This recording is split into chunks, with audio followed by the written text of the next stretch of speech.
बड़े ज़्यादा वोटों से भी जीतेंगे वो। लेकिन विकास के नाम पे जो बातें होती हैं वो सिर्फ़ यही बातें होती हैं कि सड़कें कितनी हो गई, गलियाँ कितना हो गया, घाट कितने बन गए। क्या आपकी जानकारी में है कि नरेंद्र मोदी ने इन 10 सालों के अंदर कौन-सा अपने एरिया में इंडस्ट्रियल एरिया डेवलप किया है जहाँ पे लाख 2 लाख लोगों को रोज़गार मिला हो? इंडस्ट्रियल एरिया डेवलप कर देंगे सर, वहाँ पे दिक्कत भी होती है। इंडस्ट्रियल एरिया खाली आपको रोज़गार नहीं देता, वो आपको प्रदूषण भी देता है, आपको पता होना चाहिए। अगर हर जगह इंडस्ट्रीज लगा देंगे, सारे खेतों को उजाड़ देंगे, हर जगह इंडस्ट्रीज हो जाएगी, कुछ रोज़गार बिना इंडस्ट्री के भी हो जाएंगे। देखो जी, मुद्दे तो बहुत हैं। सारे से बड़ा तो सरकार ने प्राइवेट अदारे कर दिए पढ़ाई के जितने भी है, ये बिल्कुल गलत करेगा। गरीब बच्चा नहीं पढ़ा सकते हैं। अगर गरीब बच्चा नहीं, मैं अपनी मिसाल देता हूँ, मैं अपना बच्चा पढ़ाया है, 5 लाख रुपया लगाया है, वो तो 15,000 रुपये अडानी अंबानी को फाइनेंस करते हैं सरकार को। अब आज हवाई अड्डा वो भी प्राइवेट, रेवेन्यू वो भी प्राइवेट ठेकेदारी सिस्टम कर दिया गवर्नमेंट। इन्होंने बोला था मोदी सरकार ने 2014 के अंदर भी मैं 10 लाख नौकरी दूंगा, 2 करोड़ नौकरी दूंगा। उसको हाँ, उसका दिखाओ ना, विरवा दिखाओ भी किसको दी। हम कहीं डालें, हम मोदी को चाहते हैं, मोदी ही बनाएंगे बस। अब की बार यहाँ से भी वोट सबसे ज़्यादा निकालेंगे मोदी की, इस गांव से। नमस्कार, दिस इज़ एसके सिंह। चुनाव यात्रा को लेकर मैं पंजाब के एक अलग एरिया चट्टी चौराहे पर मौजूद हूँ और यहाँ पे हम कुछ लोगों से बात करने की कोशिश करेंगे और हम जानने की कोशिश करेंगे कि यहाँ के लोगों के मुद्दे क्या हैं, उनका रुझान क्या है। मैं आपको पंजाब को लेकर मैं आपको बता दूं कि इस बार पंजाब में जो मुकाबला है वो बिल्कुल अलग तरीके से है और मज़े की बात यह है कि आम आदमी पार्टी और कांग्रेस पंजाब के बाहर एक दूसरे के साथ चुनाव लड़ रही हैं, लेकिन पंजाब में वह एक दूसरे के खिलाफ चुनाव लड़ रही हैं और कहीं ना कहीं मेन मुकाबला आम आदमी पार्टी और कांग्रेस में ही नज़र आ रही है। लेकिन इसके साथ साथ बीजेपी भी अपने बड़े बड़े नेताओं को अपने साथ मिलाकर कहीं ना कहीं पंजाब के अंदर अपने गुणागणित को बिठाने की कोशिश कर रही है और इसी के साथ जो है कि इस समय शिरोमणि अकाली दल भी एक अलग तरीके से चुनाव लड़ रहा है। तो कहीं ना कहीं हम बात करते हैं कि आखिर में लोगों का रुझान किस तरीके से है और लोग यहाँ के जो है कि वो क्या सोचते हैं, तो हम बात करते हैं।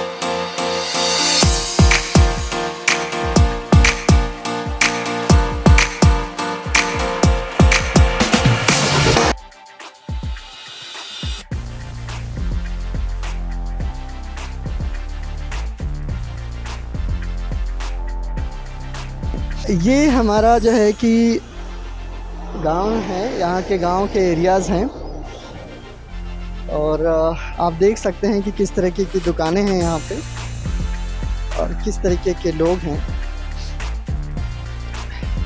यहाँ पे हम कुछ लोगों से बात करने की कोशिश करेंगे।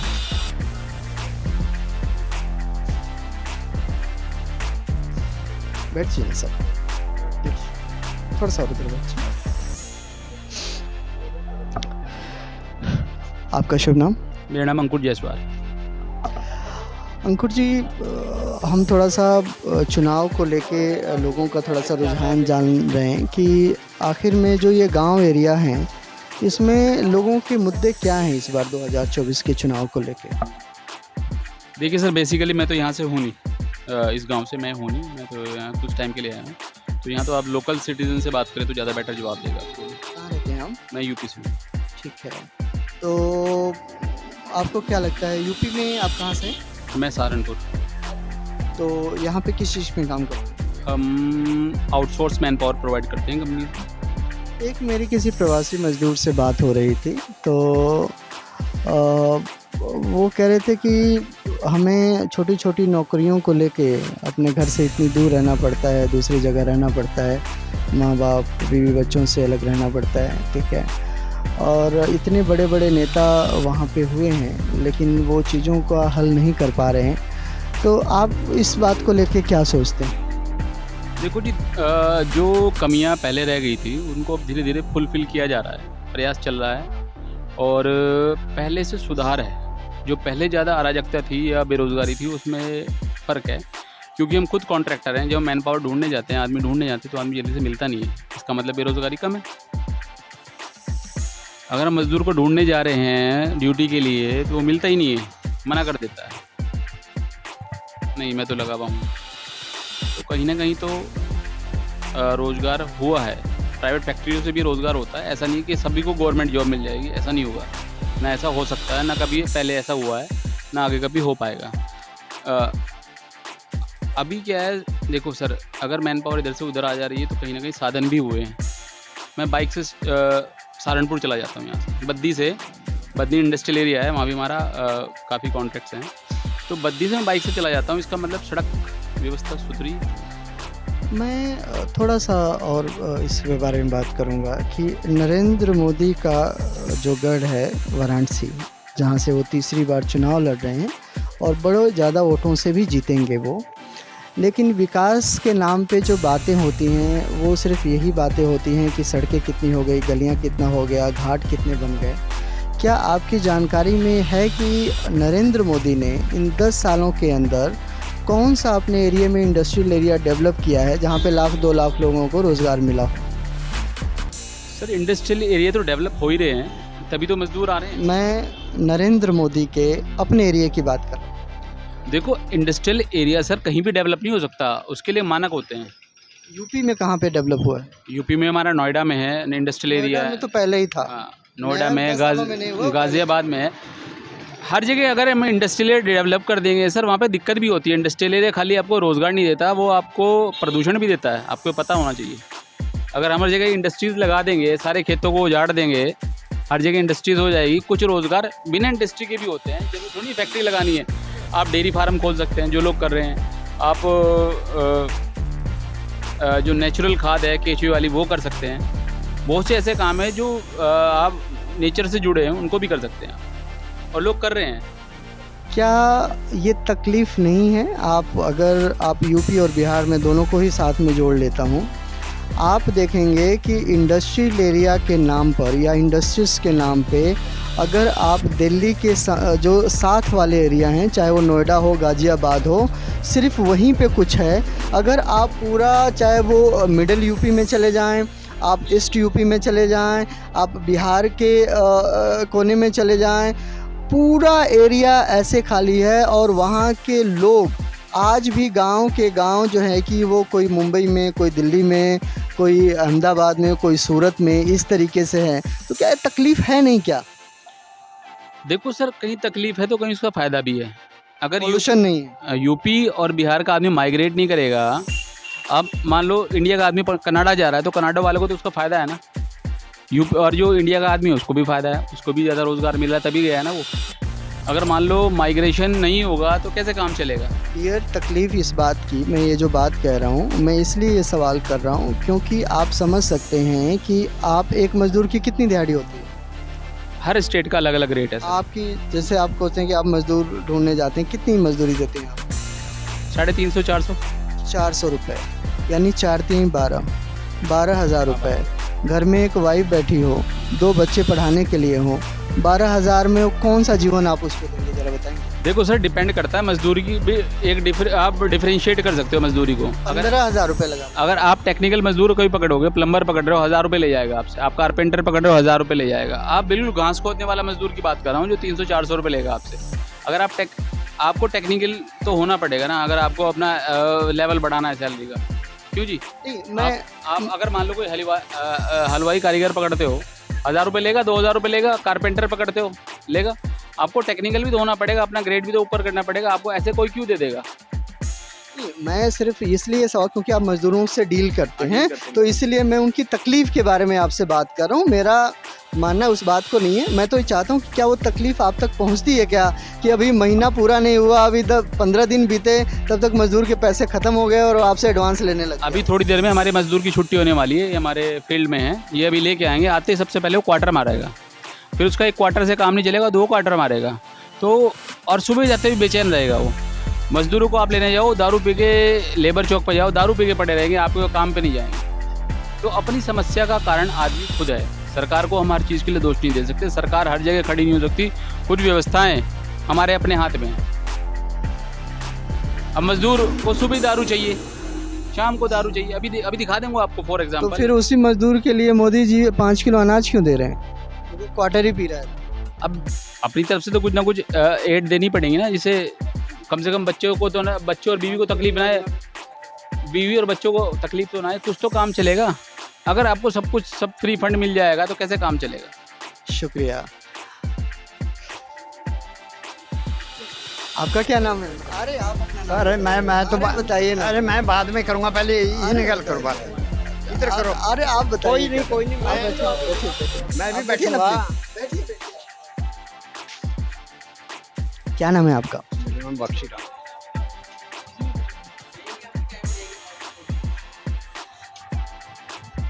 तो इस समय इधर का क्या माहौल लग रहा है?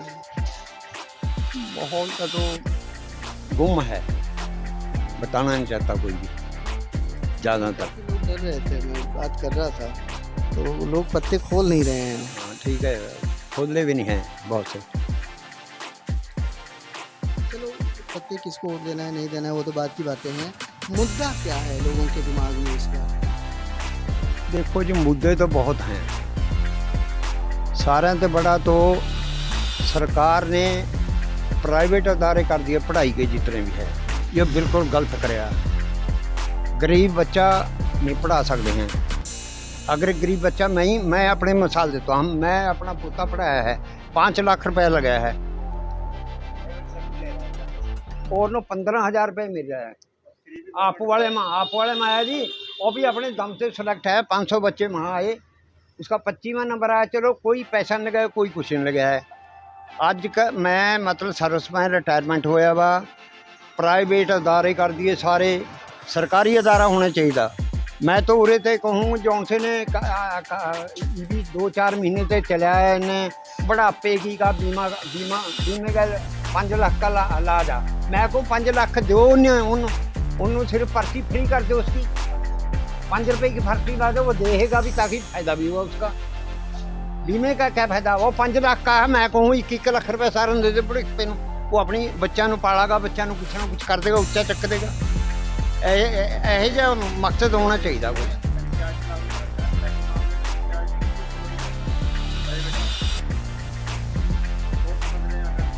यार बात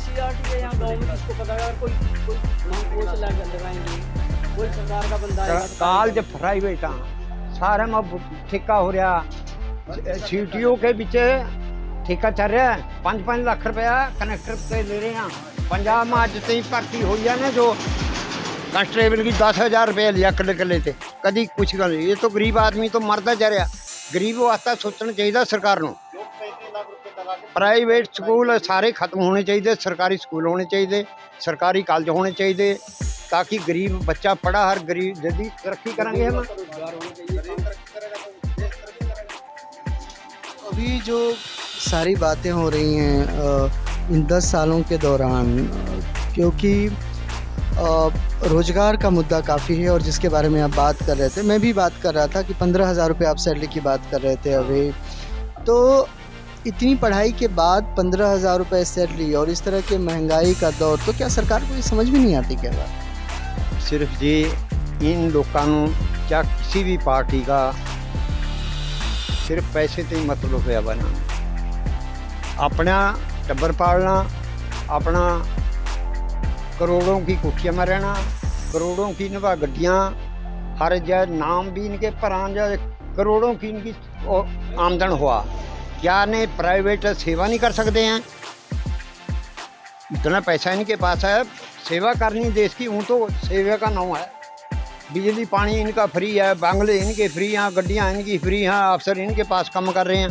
उल्टी मतलब ये सोच है ना कि ये सिर्फ पैसा इकट्ठे पर करने पर लगे बे, वो भी सही है। आपको क्या लगता है कि कोई नेता या कोई पार्टी ऐसी है जो इस तकलीफ़ को एड्रेस कर रही है? कोई नहीं करती है जी, मन तो लगे नहीं ऐसे है। सिर आप वाले ने मर सीखा थोड़ा सा नए बच्चे जुड़े लगे हुए थे, 15 20 साल हुए 10 हज़ार पर 6 हज़ार पर डिग्रियां करी भी स्कूलों में उन्होंने थोड़ा सा इन्होंने 23,000 रुपये पर सेट कराया। ये आप वाले ने एक सारा मैं 25-30 साल में किसी भी सरकार ने कोई पक्का नहीं कराया, कोई कुछ नहीं कराया। जो लगा तो चोरियों नोट देगा लगा, पैसे देगा लगा हुआ। आम आदमी पार्टी ने बिना पैसे लिए हाँ, नोट थोड़ा सा ये काम कराया है, ये वाकया कराया है इन्होंने। इस बार क्या पंजाब के लोग जिता के भेजेंगे आम आदमी पार्टी? नहीं, कभी भी नहीं। क्यों? हम तो कहते हैं बदलाव होना चाहिए था 5 साल बाद। मोदी ने 10 साल कर लिए, ये भी बदलना चाहिए था 10 साल बाद। 10 साल का मानो लीडर नहीं चाहिए कोई, बदलना चाहिए था। बदलाव जरूरी है, अपोजिशन जरूरी है। लोग तो कह रहे हैं कि सरकार अच्छी चल रही है, इसको 5 साल और टाइम देना चाहिए। उन्होंने पहले तो बात है, कुछ मीडिया वाले भी उसी सरकार के बारे कहेंगे जो मौजूदा चलती हुआ, उन्होंने भी अपना खतरा रहा कोई ना कोई। मैं मुलाजिम सरकारी रहा, इतना हमने भी कोई खतरा था भी किसी पार्टी के बरखिलाफ नहीं बोलना है। सबसे पहले तो सर प्रेस को आज़ाद होना चाहिए, लोकतंत्र का चौथा स्तंभ है। यहाँ लोग देखो, हम कहते हैं भी इंडिया हमारा देश बहुत तरक्की कर चुका है, पर नहीं। जब तक गाँव नहीं तरक्की करेंगे, 70% जो आबादी है वो गाँव के अंदर बसी हुई है। एजुकेशन और मेडिकल सुविधा बिल्कुल फ्री होनी चाहिए, जैसे फॉरेन कंट्रियों में है। दवाई बिल्कुल फ्री है, एजुकेशन बिल्कुल फ्री है। यहाँ क्या करते हैं, 5 किलो अनाज दे दिया, 5 किलो में क्या पेट भर लेगा बंदा अपना। शराब पर टैक्स नहीं लगाते, सब्जी के पर, दूध के पर GST, हर एक चीज़ के पर GST। मैं इस गांव से 25 साल लगातार पंच रहा, टीचर भी हूँ, प्राइवेट टीचर भी हूँ। मैं प्राइवेट अपना कोई ट्यूशन पढ़ाऊँगा, गाँव का बच्चा कोई ऐसा कोई नहीं फीस दे सकता। आप सरकारी स्कूलों के अंदर ऐसे क्यों नहीं डे बोर्डिंग स्कूल गाते जहाँ पे बच्चा ट्यूशन ले सकते हैं? ठीक है, सरकारी स्कूलों में फ़ीस कम है, पढ़ाई फ्री है। बच्चा चाहता है भी मैं कोई अच्छी एजुकेशन हासिल करूं, एजुकेशन को अप करो।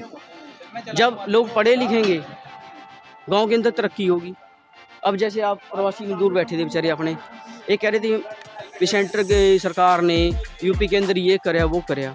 अगर इन्होंने इंडस्ट्री करी होती वहाँ पे, तो ये लोग हरियाणा पंजाब के अंदर क्यों भागते? छत्तीसगढ़, उत्तराखंड, उत्तरांचल, यूपी के अंदर मायावती की गवर्नमेंट आई थी सर, मायावती BSP की गवर्नमेंट आई थी। उन्होंने क्या करा था, ज़मीनें भी दी थी लोगों को और यूनिवर्सिटियाँ बनाई हुई हैं, एजुकेशन हब बनाया था, पर उनको मीडिया आगे नहीं लाता, उनकी बातों को छुपा लेता है, क्योंकि ये पैसे वाले लोग हैं, बड़े लोग हैं। इनका दिखा देंगे। बताओ जी, नोटबंदी का क्या फ़ायदा हुआ किसी को? GST लगाई, उसका क्या फ़ायदा जी? हर एक चीज़ के ऊपर GST है, जब कि आप नशे के ऊपर क्यों नहीं लगाते? इनकी पेंशनों रिटायरमेंट हो जाती है MLA MP की, फिर भी इनको पेंशन मिलती है। और जो फौजी बॉर्डर के ऊपर बैठे हैं उनको पेंशन नहीं मिलती। 2007 के बाद जो पेंशनर थे उनकी पेंशन काट दी। वो पेंशन बहाल क्यों नहीं करते, ताकि बुढ़ापे में जाके बुजुर्ग बंदा अपनी रोजी रोटी को कमा ले। बच्चों को तो अपना खर्चा नहीं चलता। अगर बेटे हैं किसी के 2, वो अपना चलाएंगे, बुजुर्ग को तो कहेंगे हमारे पास तो अपना नहीं चलता, वो कहाँ से खाएंगे बुजुर्ग लोग? बात कर रहा था कि 12,000, 15,000, 16,000। हमारा देश महान कैसे है जी? देश महान जो देश के अंदर है थे, चंगे नेता थे, सुभाष चंद्र बोस वर्गे, भगत सिंह वर्गे, डॉक्टर अम्बेडकर वर्गे पढ़े लिखे लोग थे, जिनको देश संभालना चाहिए था। पहली बात तो सबसे पहले के जो लीडर थे, जिन्होंने यहाँ पे हमारे देश के जो टोटे किए, 2 अपने प्रधानमंत्री की सीट के लालच में पाकिस्तानी बनता। अगर नेहरू चाहते तो जितना जोर लगा लेता तो पाकिस्तानी बनता था। उन्होंने लालच किया अपनी कुर्सियों का, कश्मीर का मुद्दा उलझा के गिर दिया। अंडानी अंबानी को फाइनेंस करते हैं सरकार को। आज हवाई अड्डा वही प्राइवेट, रेवेली वो भी प्राइवेट ठेकेदारी सिस्टम कर दिया गवर्नमेंट। इन्होंने बोला था मोदी सरकार ने 2014 के अंदर भी मैं 10 लाख नौकरी दूंगा, 2 करोड़ नौकरी दूंगा। उसको हाँ, उसका दिखाओ ना, विरवा दिखाओ भी किसको दी। गांव के अंदर इतना एरिया, ब्लॉक है, जिला है, जिले के अंदर लिस्ट दिखाओ ना भी, इस जिले के अंदर, जिला मोहाली के अंदर इतनी 2014 के बाद इतने बंदों को जॉब मिली है।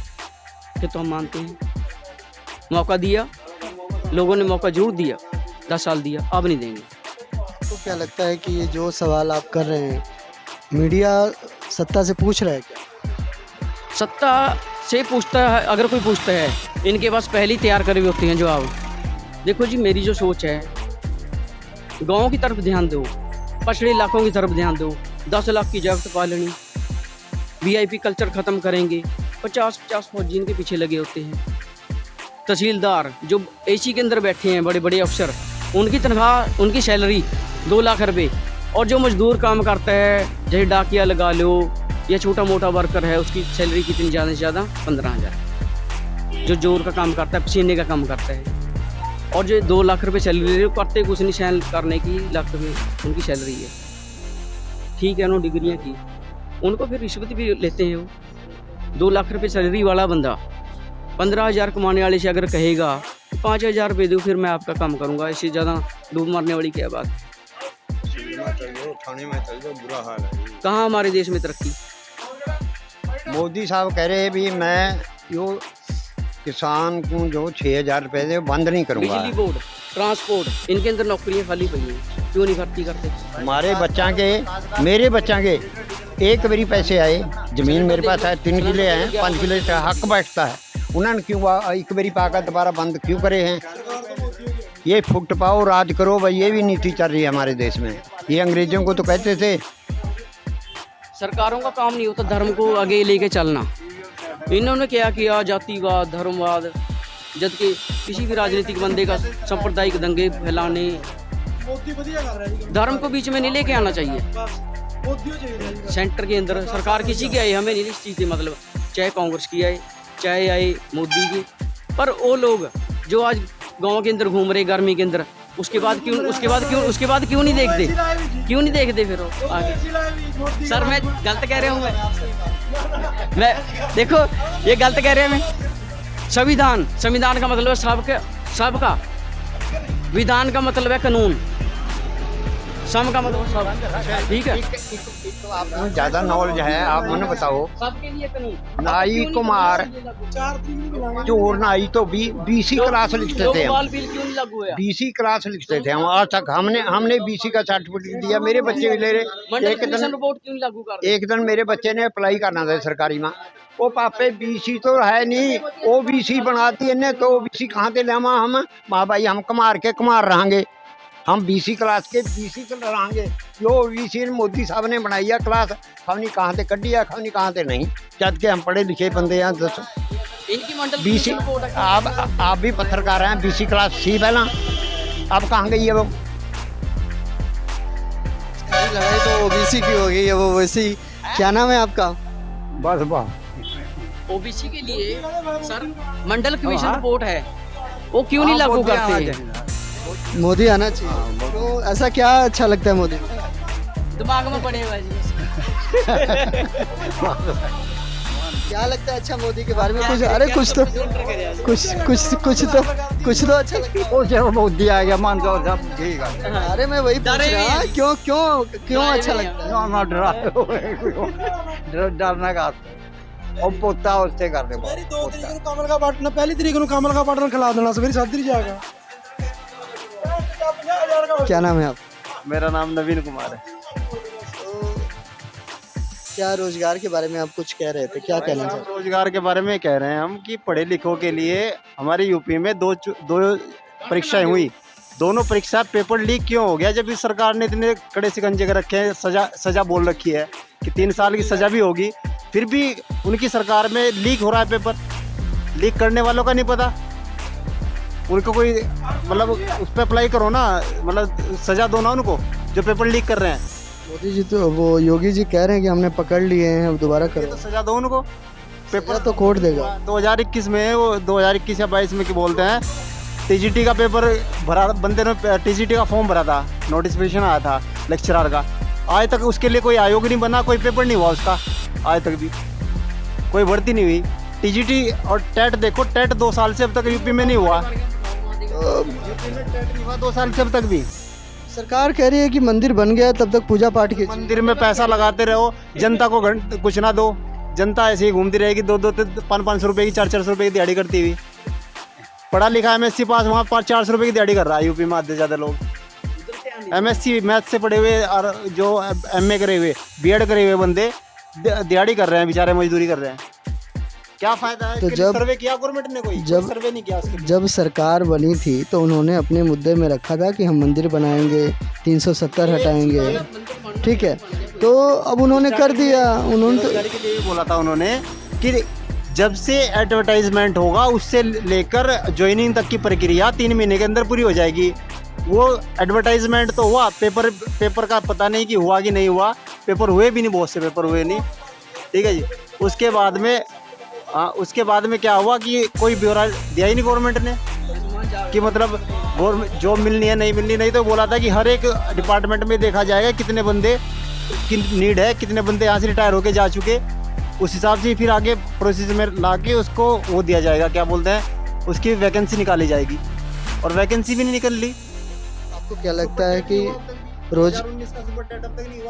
आपके कहने का मतलब कि रोजगार और नियुक्तियों के मामले में सरकार बिल्कुल पढ़ाई के लिए जीरो है यूपी सरकार, और सब काम के लिए ओके है। यूपी में पढ़ाई के लिए, पढ़े लिखे बंदों के लिए पढ़ाई में पैसा लगाना इनके बेकार करना है अपना। क्या नाम है आपका? कुछ यार भाई सब में बैठे सर पास अरे आप बताइए। हैं हरपाल सिंह। क्या लगता है कि इस समय जो यहाँ पे माहौल किसका चल रहा है? माहौल तो यार है मोदी का ही चल रहा है माहौल तो, बीजेपी का। बीजेपी का माहौल चल रहा है, तो क्यों, ऐसा क्या कारण है कि यहाँ के लोग बीजेपी को, लोग तो कह रहे हैं किसान जो है कि बीजेपी को घुसने नहीं दे रहे हैं गाँव में, आप कह रहे हैं कि बीजेपी का माहौल है। बीजेपी ही बनेगी यहाँ पे। हवा में हकीकत में